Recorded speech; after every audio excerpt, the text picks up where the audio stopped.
Hello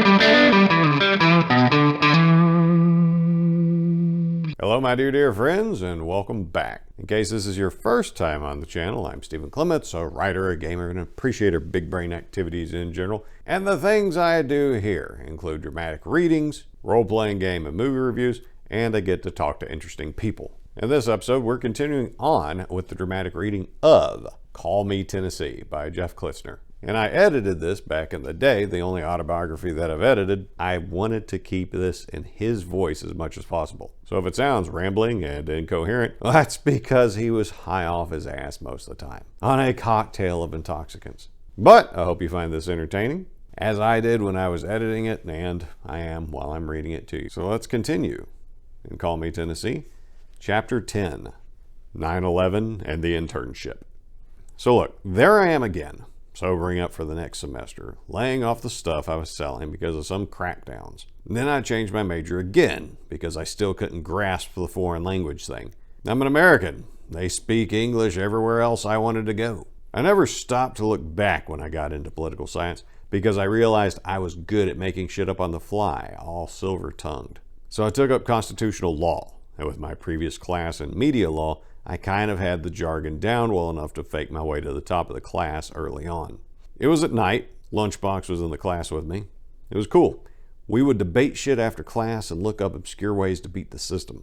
I played my word games in the class, and while the professor was speaking, I looked busy as hell writing stuff down because I would just take a big word like legislative intent and try to make as many words as I could out of it, like tit, tint, cunt, and just go down the list, making a big list, seeing how many words I could make in the hour-and-a-half class. I looked busy as hell.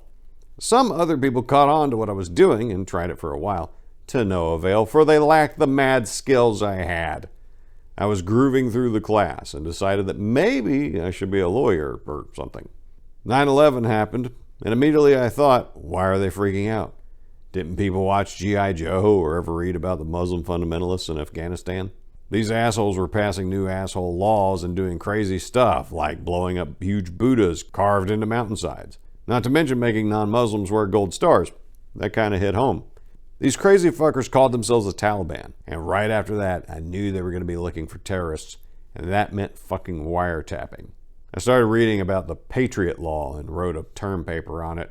Funny, when I was doing the term paper, it was hard as all hell to find any real sources on the law. I found an obscure column and used it as a guide to rant and rave. I also called off the funny business I was doing for a little bit.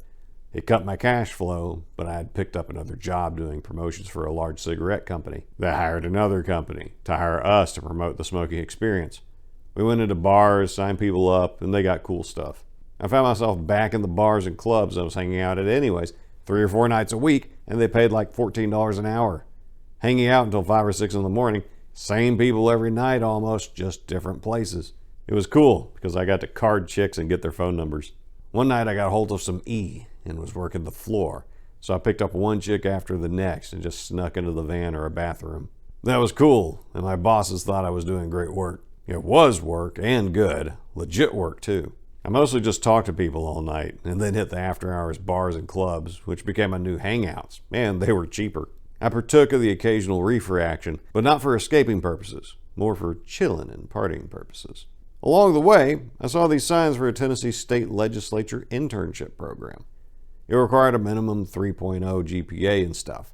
At the time, my overall GPA was still like 2.6. My general education classes blew, and the program had other requirements way out of my league. I was doing just fine coasting along, and my professor told me, I think you should do the internship. I said, I don't meet the requirements. And he said to just find some recommendation letters from professors in this department. The only other prof I had was the crazy guy, but okay, I'll do some brown nosing. If I get turned down, I have a better chance at playing the aw shucks face for a good grade on my final. Well, they called me in to interview, and I just told the lady that I don't know anything about government, except it doesn't work that well. She said that was okay, just write an essay. So I wrote the I'm just a poor boy looking for truth and trying to provide for my family essay. I did like 15 pages in 45 minutes. I was having fun with the whole thing. I got accepted. Hell, I had no idea what I was going to be doing or for who. I focused on all my grades, closed up shop, quit the hotel, quit the info center, and the promo stuff. I had to take a big pay cut, so I asked for a small loan from Big Mo, who said, talk to my boy when you get there. So I got up to Nashville, and I'm sitting through all this crap about security, sexual harassment in the workplace, and other stuff about trying to be professional. I was looking around the room, bored, knowing I shouldn't be there. Then I met this cat named Congo, who asked if I smoked. And I was like, smoke what? Hadn't picked up cigarettes yet, and we held a meeting of the minds over lunch and met later. We eventually made 1 bowl worth of resin last 3 months. Top that. I didn't have any money yet, but I figured I would yell at Big Mo's boy. So I called the hotel number I got and was like, yeah, Big Mo told me to give you a shout. Dude on the other end was like, are you white? I don't do that shit. Man, you a cop? I was like, no, damn it, dude. I'm just looking for some green. He asked me what I did, so I told him.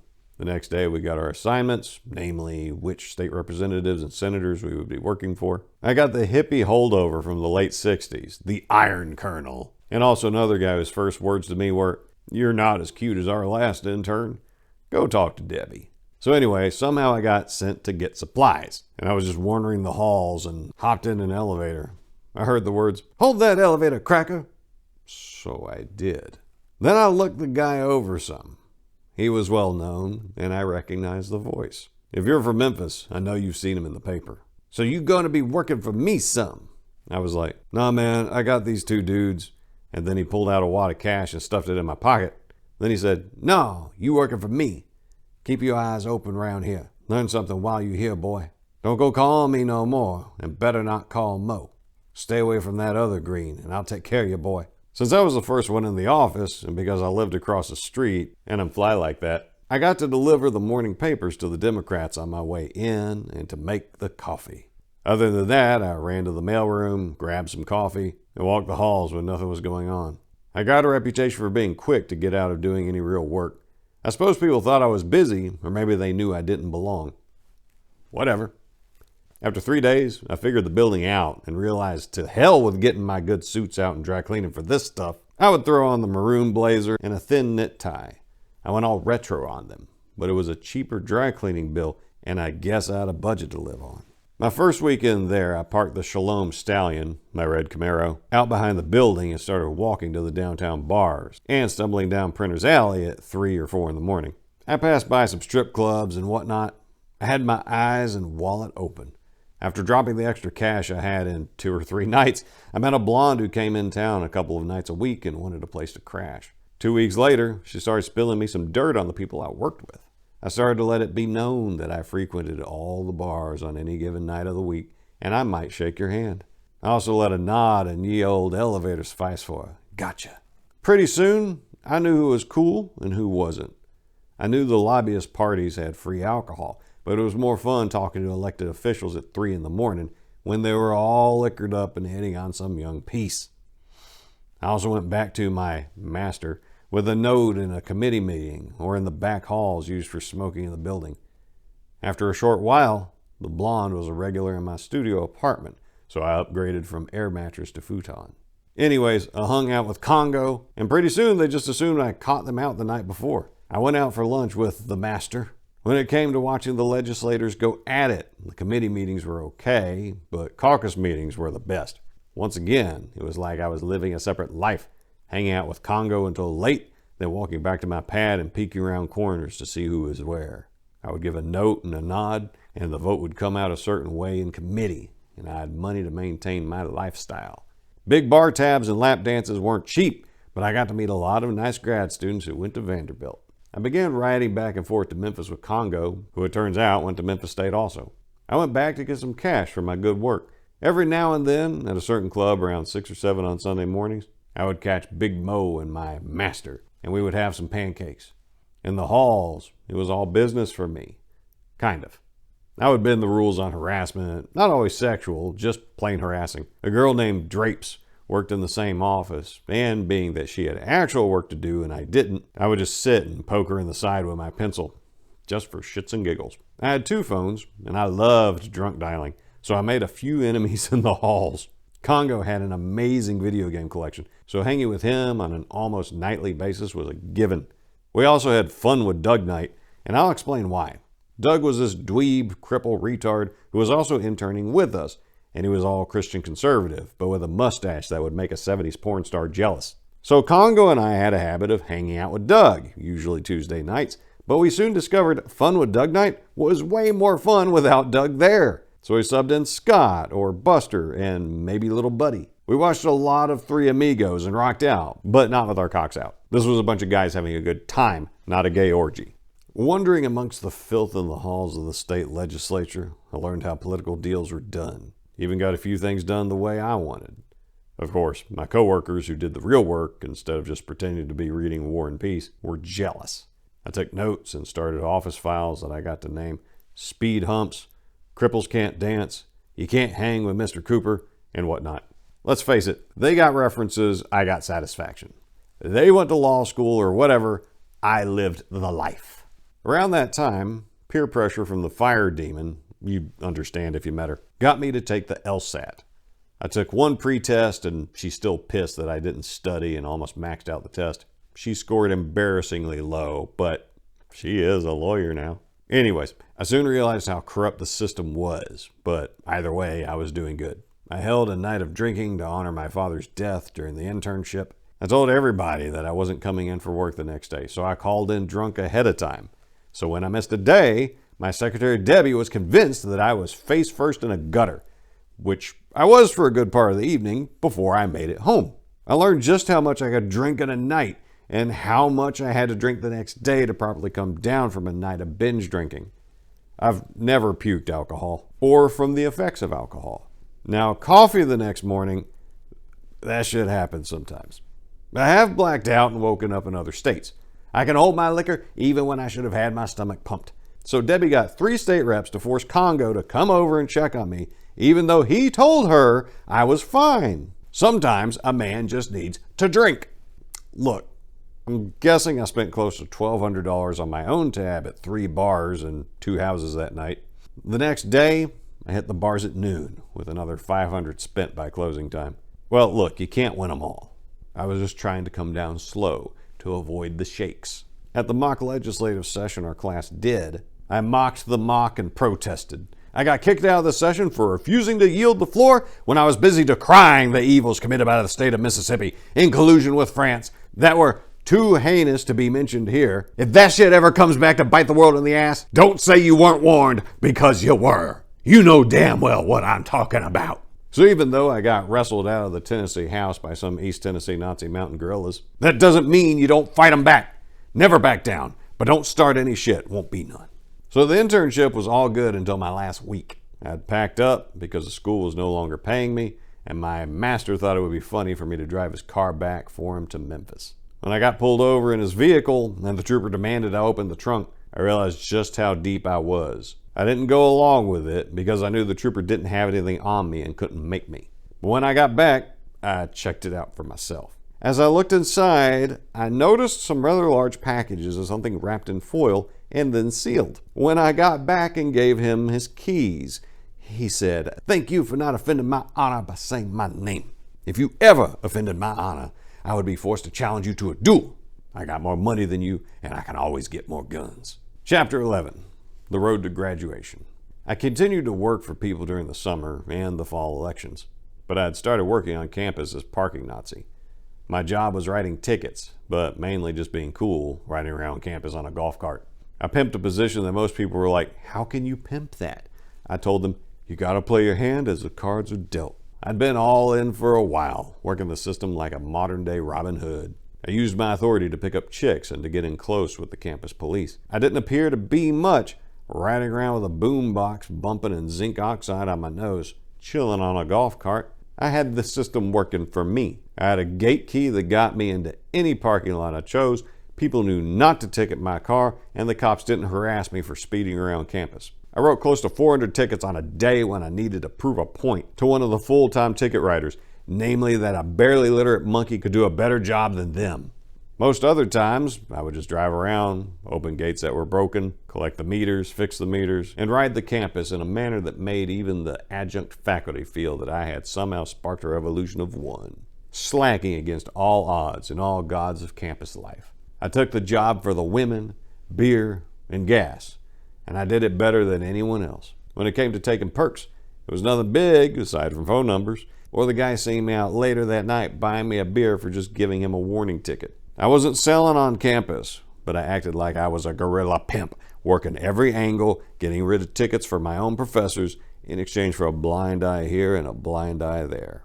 My only real concern was about the letter I received claiming I owed $85,000 in back child support. Yeah, that's right. My father died, and then I received the bill for money that should have been paid to me during my childhood.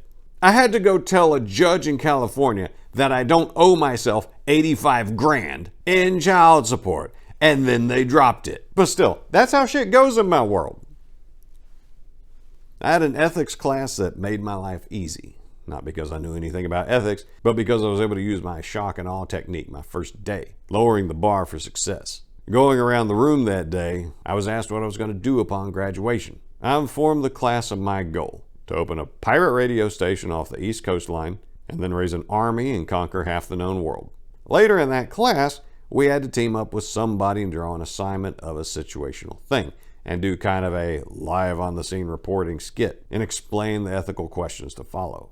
I reenacted the incident at Columbine High School in a trench coat with stink bombs and string guns. I went all out with Captain Kirk rolls and high fives and just making a mockery of the whole thing. My partner thought it was funny and was doing her reporting thing. Afterwards, I got an A for my reenactment, and I was informed it was hands down the best presentation he had ever witnessed in 30 plus years of teaching. That professor became my advisor and chairman of my thesis review panel. I got asked to go to work at a bankrupt hotel as a part-time night auditor and afternoon desk worker. I did, and soon the girls and guys began to leave the old hotel and started staying at my new hotel. The tips started coming in, from pizza to beer, and of course, hard currency. Someone came in to rob me one night. I just looked at him, and he said, "Shit, it's you. Please don't tell anyone. I didn't know you were protected." He left, and I got a call from Big Mo at the hotel, apologizing for the misunderstanding, and asked me to stop by after work on my way to school. Well, I got to the meeting spot, and the dude was hogtied, and my master and Big Mo were there. Big Mo asked me if that was the guy who tried to rob me, and I said yes. And I heard a boom, as his kneecap had just been blown out with a 12-gauge shotgun. Then a gun was placed at his head, and click, the guy pissed his pants. The gun was empty, but he didn't know that. He offered to do anything, and that was how I got in over my head. A duffel bag was buried right there on the spot, and inside was 100 grand, the gun, and I was informed that nobody comes here to dig it up. It remains there. My master spoke and said that 100 grand was just money, and that this had to do with business. It was a small price to pay for me to keep all the revenue from my business, and he knew I wasn't a rat, but he didn't trust that guy in the ground. He said robbing me was like a slap in his face. Then I got a security guard at the hotel who was on 2 payrolls. I began working for some local politicians, helping distribute flyers door to door. So I took bad areas, sent 3 girls into the neighborhoods, made a call informing the right people that they were not to be touched. It wasn't big money. I got paid 20 cents a flyer, and I paid the girls 10 cents per flyer that got on people's doorsteps. Back at school, I no longer cared. I would make the occasional trip to Missouri, delivering packages to a farm and to buy some lottery tickets. I was still low profile until I received a subpoena to appear before a federal grand jury. I went to a lawyer's house, and at the time it was close to midnight. He laughed at me for running over and said, "Why didn't you call my office?" "Subpoena," I said. "Look at the name they're going to question me about." He said, "Shit, what do you want to do?" I said, "I want no record of my name and no real testimony. I'll answer their questions, but nothing other than a statement will they get." It just became real for me. The lawyer said he would do it for free, and he arranged for me to give a deposition with no name attached. I answered questions regarding a Rolex to the tune of, "Yeah, lots of people have nice watches. I don't wear a watch because time isn't a priority to me." They said, "Did you ever hear how this man got his watch?" I replied with, "Money, I guess. It never crossed my mind to ask him where he got it. I personally wouldn't ask you where you got your tie at." Much of the deposition was crap, but after 4 hours, they were still nowhere and hadn't asked me any questions towards anything else illegal I had done or that I knew other people had done. Then I saw a picture of me, Mo, and my master in a field watching a hole being filled. The suckers had shown up just an hour too late. The investigator asked me, "What were you doing there with those men?" At this point, my lawyer said, "It's time to go. This was a witch hunt. This wasn't part of your question list, nor does it have anything to do with my client." I was out the door and on my way home, and I got pulled over by some flashing lights. The guy asked me to step out of the car. He handed me a phone, and I heard a voice say, "You did good today. Nice job refusing to crack. You need to slow down your non-legal practices for a while. Maybe even take a vacation in the spring." That was all. I got back in my car and hit the bar. I was back on the bar scene again whenever I was off work, to the point the bartenders asked me to bar back on Wednesday nights. Just go grab empty pitchers and bring them to the bar. So, I'd found another job. I was working close to 85 hours a week total, including a weekend schedule that looked like this: 8 to 10 parking Nazi, school 10 to 1, parking Nazi 1 to 7, bar 7 to 9, hotel 11 to 7, parking office 7:30 to 2, hotel 11 to 7, and hotel 3 to 11. Come Monday, I was dead on my feet in class and in the parking office. I normally found a spot in the afternoon to catch a quick nap. This semester was killing me, having to defend my graduation plan to a board, including the pirate radio station idea. Now, I did this very well, pointing out that the station would be in international waters, broadcasting on a frequency that was not being used. I also agreed to do a final project with the thesis, a voter registration campaign. That wasn't due until May, and I was still running the campus like I owned the place.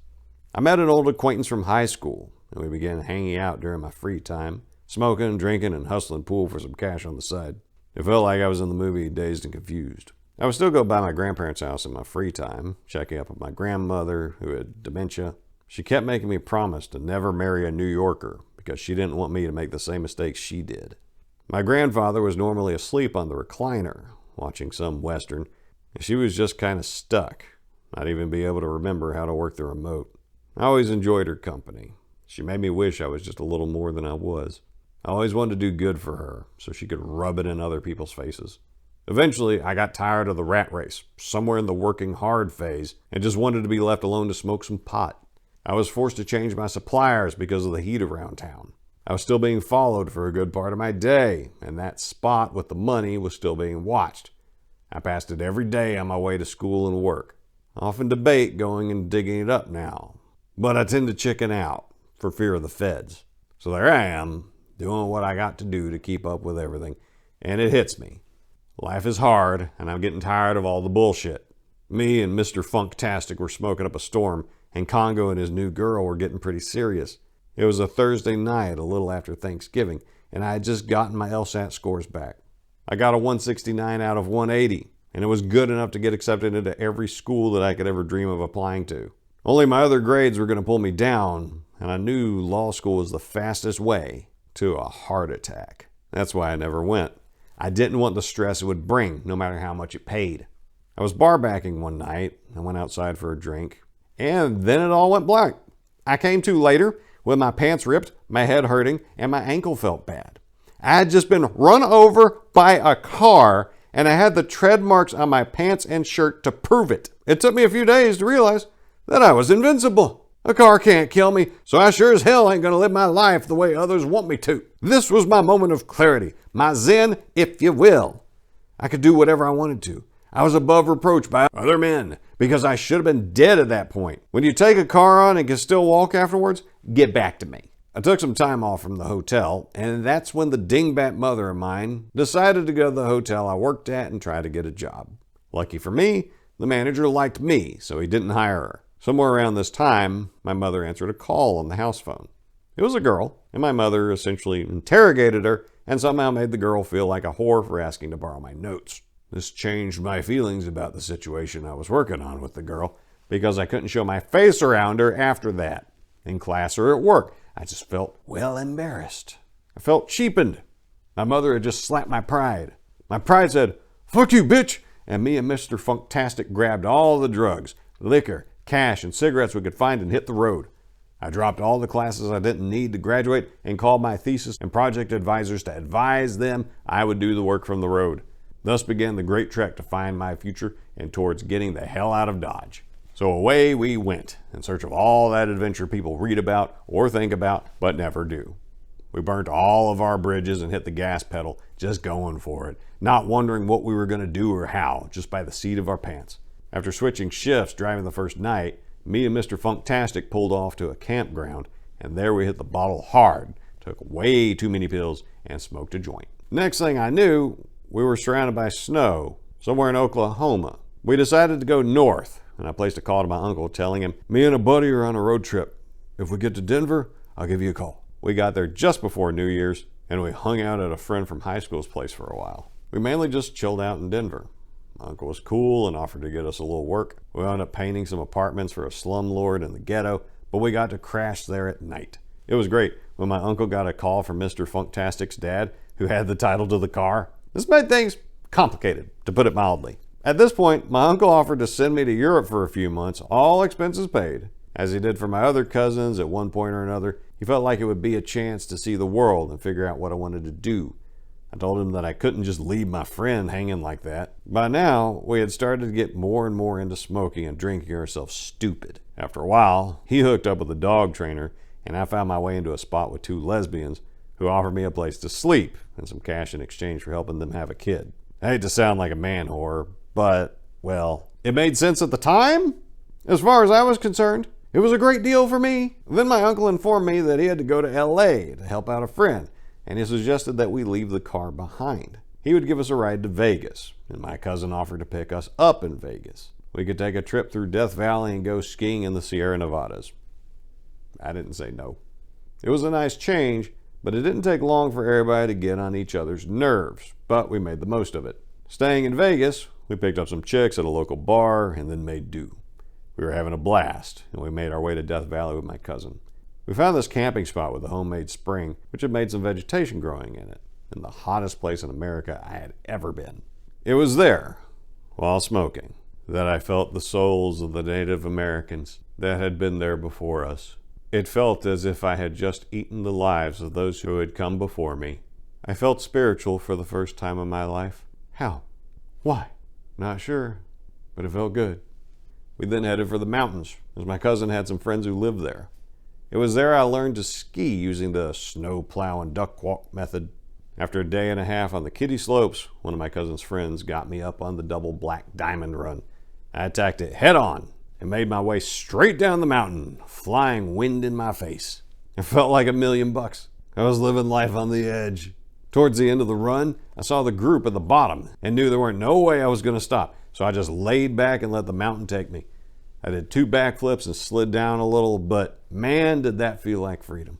My cousin started laying into me about safety and about me not having insurance and what if this, what if that. Kind of a bummer for me, but I had a ball. I didn't care. We proceeded to make our way to the Bay Area, and for a while it was all gravy. We were crashing at my aunt and uncle's. I discovered that I had some issues with my teeth, which needed a whole lot of dental treatment done. My uncle, who was a dentist, was doing a good 3 hours a day working on my teeth, and then me and Mr. Funktastic would do some work for my aunt or my cousin. We managed to get a hold of some mushrooms, and that's when the world became an interesting place. There were so many colors, and then the paranoia hit me, and I came to the conclusion that if nothing else went right ever again, I could always just go into some sort of mental facility. We managed to get into the liquor cabinet a bit too much. We then made a trip down to LA to visit my cousin's girlfriend's cousin, who was a hairdresser. It was all good, but I'll get back to a better LA story later. Driving up to the ocean on shrooms is one of those things everybody should do, as it was one of those views that words can't describe. Even then, the only thing I could come up with to describe its beauty was the fact that the ocean was just the ocean. So big and beautiful. It was one of those things that just had a lasting impact on me. So anyways, back to the game.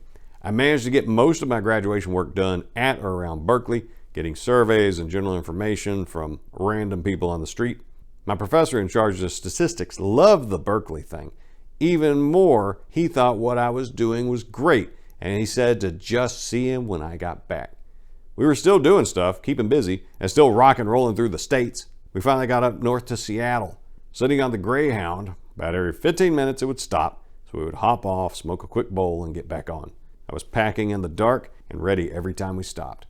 We met some other folks with the same plan of attack. We finally arrived in Seattle, and I gave my brother a call, so he stayed at his in-laws' house.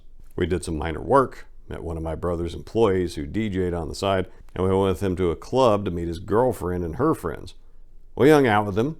They were cool, and it made Seattle interesting. Graduation day was coming closer and closer, and I was still polishing my paperwork, fudging some stats my way, if you know what I mean. It became apparent that in order to graduate, I would need to come back to Memphis and work with a few professors. Graduation was about 2 weeks away, so my grandmother bought me a ticket back. I returned home, leaving Mr. Funktastic behind. I meant to return and finish what I had started, but it just never worked out that way. I realized making plans isn't really my strong point. Anyways, I stayed up all night, finished the written part, and got my stats approved. However, I needed to do a voter registration campaign, so I made a PowerPoint, did some radio spots over the computer mic, and borrowed a video camera from Congo.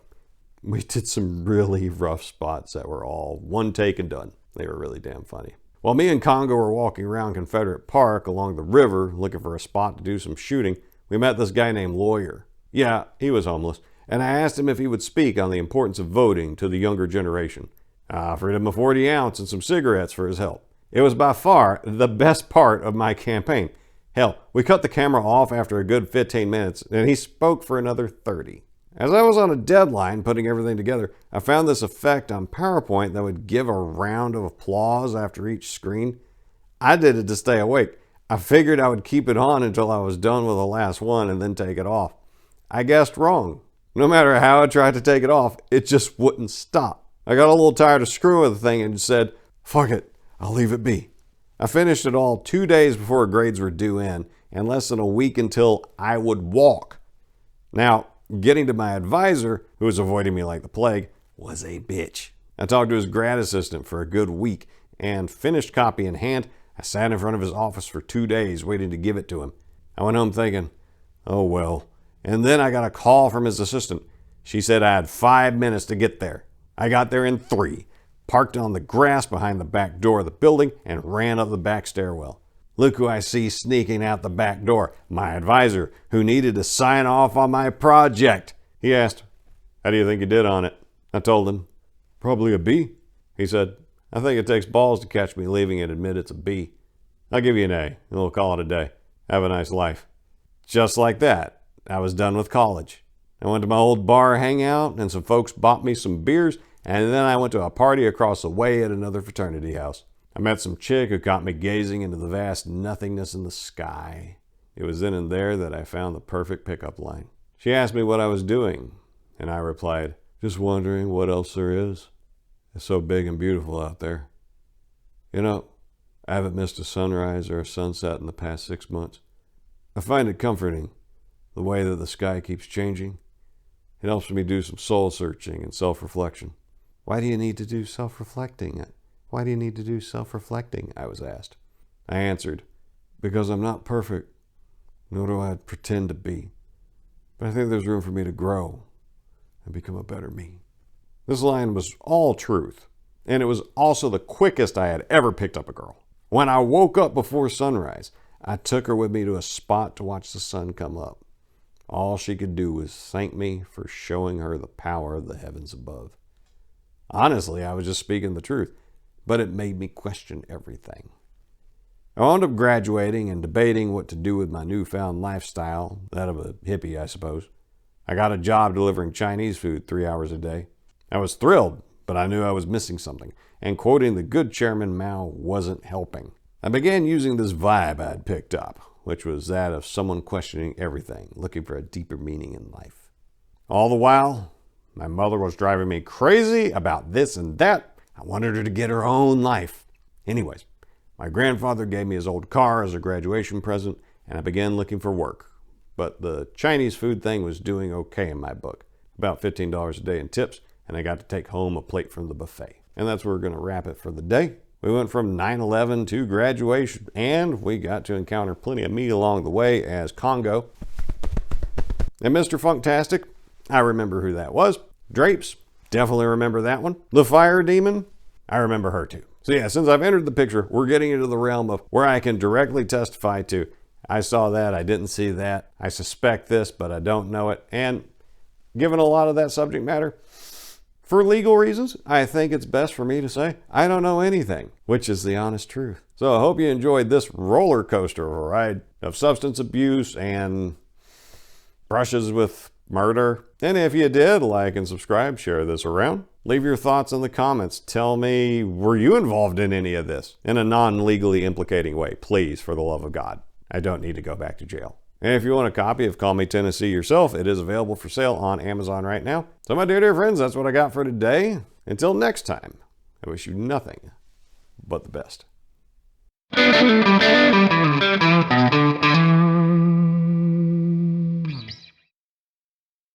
And I've gotten a lot better since then. So in addition to doing the dramatic reading, I am giving the manuscript a much needed update. Now, not content-wise, but a rogue misspelling. A comma, I don't like where it's at. Basic copy editing, or as I call it, prettying it up. Now, the words are going to remain the same as when Jeff wrote them because, so I got my trusty pen right here.